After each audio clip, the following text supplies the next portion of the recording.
Hey, sorry about that previous one. I'm just tired. I'm really tired. Okay, like I said, we bought the salvia. We took it home, rolled it up in bamboo paper. Her man had one, I had one, she had one. Now, anyone who knows about salvia, they say one spliff slash joint of it is enough for about 3 people because you're only supposed to take 2 puffs each and let it do its thing.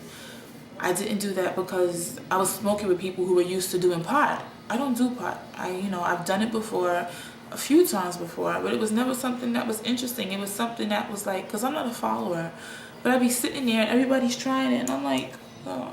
Nobody was pressuring me into trying it, but I was just like, when it comes to weed, I was like, I'm gonna make sure that's not my brother coming in the house because I'm bottomless. So yeah, with the whole thing with weed, I was like, well, I'm gonna try it. I'm bored. You guys are getting high. Let me do it too. And it was something where I was like, I'm hungry. And that was it. And obviously, jiggle, wiggle, wiggle, I don't need to eat no more. So weed is not for me. And the 6, 7 times I tried it, never again. And it's illegal. And like I said before, when you get older and more self-aware of things, you don't want no illegal shit because you know how difficult it is out here when you're trying to get yourself together. Who the hell keeps calling? It's probably my mother looking for my little brother. And so I said, I'm gonna try salvia because it's legal, or power diesel, it's legal. Go in the store, bought it, rolled it up, and we smoking it. Now, my friend's boyfriend went first, and we're looking at him like, what's that?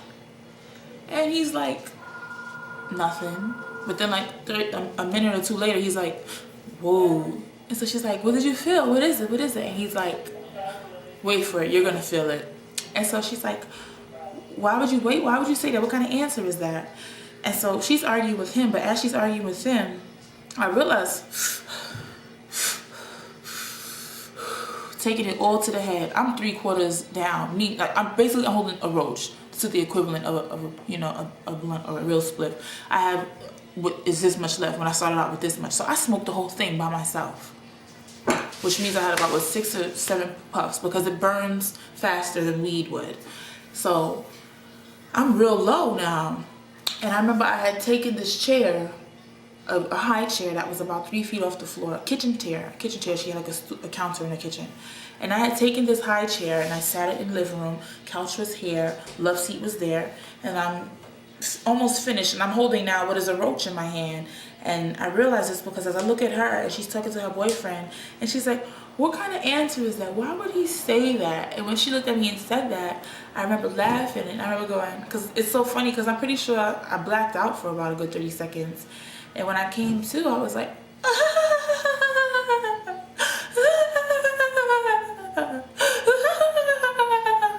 laughing just like that. Just like that. I hear myself in my head laughing like that. And then remember, I'm sitting up on this high chair. So I'm sitting in the chair, I'm like this. Like I'm kicking my sneakers together, and I'm holding this spliff, and I'm sitting there laughing like that.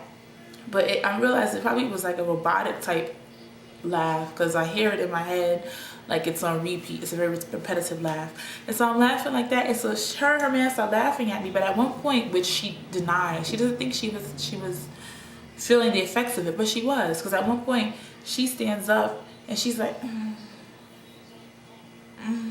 no, what's this? What's this? And she's doing like this, and her man gets up and he starts walking around the living room. And so she's like, why are you over there? And he was like,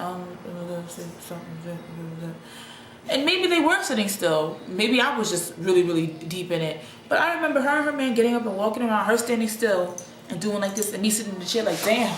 Because in my head, in my inner conscious, my sober self is watching my fucked up self like, damn, you messed up now, bitch. And I'm holding this spliff and I'm like, thinking to myself, wow, we all fucked up in here. And then she sits back down and she's looking at me and she's laughing at me because maybe either she had come off of it and started laughing at me, either she was really high and she was laughing at me, or maybe she wasn't high at all and I was seeing her laugh at me. But I'm laughing, and at one point I got so scared because I realized this is not good. And this is the problem with a person like me who's very self-aware. always being the responsible one and the one who does everything, you know, as close to the book rules as possible. You're never allowed to really let go and have fun. And it's a shame that even in my hallucination state or phase, I still can't let go and enjoy myself, because I should have just let it ride out and just let it take me over and laugh and giggle. But that's another reason why you got to do it with certain people in a certain place, because I feel like they weren't used to my level of silliness or whatever.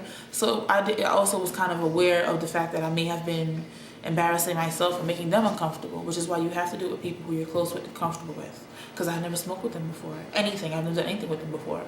So I felt kind of uncomfortable. And this is the sober me talking to the fucked up me, like, you don't know these people that well. You might be a little uncomfortable around them. Don't do anything you're gonna regret. So I wasn't letting myself enjoy it the way I could have, which is why I say I would do it again. Just this time I do it a little. I do only 2 puffs, ride it out or whatever, because I was so like talking to myself and being so self-aware is not fun. It's not fun because you can't just let it ride out and enjoy it. I'm always on that, like my third eye, I guess you would call it, is always watching me and whatever. So I call the third eye the mind. That's what Frida Kahlo called it, at least. I mean my mind. In my mind, the most sober part of me is watching my fucked up self. And so I'm trying to calm myself down. At the same time, that's probably why I had this whole panic attack or this whole bugged out reaction, because of that. And so while I'm sitting up in this high chair and I'm holding the spliff and I'm laughing, I snap. And that was, like I said, the sober me working its way in, like, let me pull you back here. So then I raise my hand like this, and I'm and in my mind that's me saying, come help me. But she's still laughing at me, and I had this infinity scarf on, so I was like suffocating. So I'm like, and I get out the chair and I'm trying to give her the roach, and I'm like, and she's not taking it. She's still laughing. So I take it and I put it out, but I felt myself putting it out like this in the ashtray, because in my fucked up state I'm still like, don't burn down the house, girl. So I put the spliff out and I climb up on her sofa, and I'm like, and she had a window behind her, the sofa, and I'm trying to open up the window and gasp for air. I never made it to do that. And I'm sitting on the couch, and I'm like, and I'm still laughing, and then finally her man is like, don't be loud. And so she comes and takes me in the hallway. Now, if I was in an environment where, like, if I was home and there was nobody here with me and I was chilling, I had the nice music playing, I was with my friends, being loud wouldn't have mattered. But him saying that was making the sober me, who was aware of everything, watching the fucked up me jump into action. Like, you gotta snap out of it. You're embarrassing yourself and you're making them mad. And you shouldn't have to worry about that when you're enjoying yourself doing a silly drug. But I felt like I was really, really fucking up their night. Like, I was making them mad and upsetting them. And I shouldn't have had to worry about that, but I did. And so, like I said, I wasn't able to ride it out. Ask me questions, because I made several videos already explaining it, and I'm just getting a headache from explaining it over and over again. Overall, I'd rate it from 1 to 10, the level of how much fun it could be, probably an 11. How I felt, probably a 4. How I wished I could have felt, an 8. Because I just cannot stress to you how important it is to do it with a person who is, you know, sober, responsible, and fun. Not saying they can't do it either, but when you come down off of yours, then let them do theirs.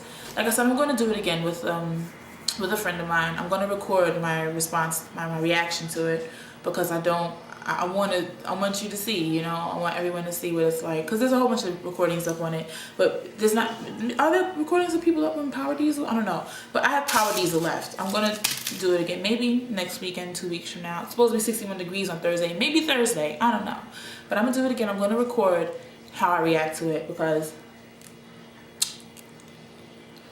I really want to experience it differently. You really should just try it. If anyone's wondering, they should try Power Diesel. It's $12 in the corner stores in New York City and Brooklyn. I don't know how much it is where you are, whatever. But ask me questions. I'll be happy to answer them, you know, like, how did it feel? What did it feel like? And I'll go more in depth, because to sit here and talk. I'm probably over 10 minutes already, and I'm sorry the video is so long, but I'm trying to give you a very informative look into it. But it's something that you will experience differently from me. Somebody else may try it and may be like, really? That's it? Somebody else may try it and they might pick up a knife and but when I tried it, I was just extra giggly. And I know it would have been something like a trip that would have probably only lasted for about 10 minutes, but the entire trip took me an hour and a half to come down off of, because I laughed and giggled and enjoyed it for about 30 seconds. But then I got like really, really, really scared. That I was also scared that it was going to affect my mind, because I used to work in an assisted living place, and I saw how crazy these people are, all because of one simple thing throwing them off. So I was like, what if this tapped into the part of my brain that I've been locking away, and what if it brings that forward and it takes me over, you know, forever? Or what if I come in and out of consciousness? Because I felt myself saying the same thing over and over again. No, I'm not. I can tell I am. Or no, yes I am, I can tell I am. I'm saying the same thing over and over again. Yes I am, I can tell I am. Because I kept seeing the same image, like the same frame, happening again and again in my mind. And she's telling me, you're talking to me normally. And I was like, yes, but I'm talking in a monotone voice, and I'm saying the same thing over and over again. Yes I am, I could tell I am. And meanwhile, I would snap out of that, and I'm like, yeah, because girl, that parodies are crazy. And then I'd be like, I'm saying the same thing over and over again. Yes I am, I could tell I am. And so I was like, oh my God, what if this happens to me? Like, what if this sticks to me for the rest of my life? What if I say like this? And then this is the problem when you're a bitch like me, and you're so self-aware of things, and you're always the one who's headstrong and responsible. It's good to let go of that sometimes. And I was just so worried about making a fool of myself in front of this person, and making their first time trying, because it's her first time trying it too, making her first time trying it so miserable, and now she has to be sober because of me, and I messed up the whole night, yada yada yada. It's not something I would recommend doing with someone who you're not very, very, very close with, or who you've known for a very, very long time. It's something I recommend doing in a room that's very empty or sharp object free, with one or two other people, filming it for laughs later on, and being safe about it. The most important thing with this is safety, because had I been a crazy bitch who wasn't very self-aware, I could have turned that room into a death trap, you know? Or people who have depression issues, would I say they should use it? Probably not. Consult your doctor. I don't know. And I have serious depression issues, and I still use it. If I'm not the worst example ever, I am. I have serious depression issues. I was diagnosed as borderline personality, and I still use it. Which is why I was scared, because I was like, oh shit. What if one of those personalities kick forward and just fuck you all up? Oh my God. I'm gonna try it again. If I bug out the same way, then I won't ever do it again. But I have enough for about two more, and I'm gonna try it again. I'll definitely keep you posted. I'm gonna record my reaction, because I want to see myself too. Because I called my boyfriend, left a voicemail for him, and he deleted it after he checked the voicemail. I really wanted to hear myself. But it's something I will try again. I'll keep you posted. Ask me questions if you want to know about it, because I'm pretty sure I left a lot of stuff out, because my videos always come out long because I talk so much, but I want you to be so informed about what I'm talking about.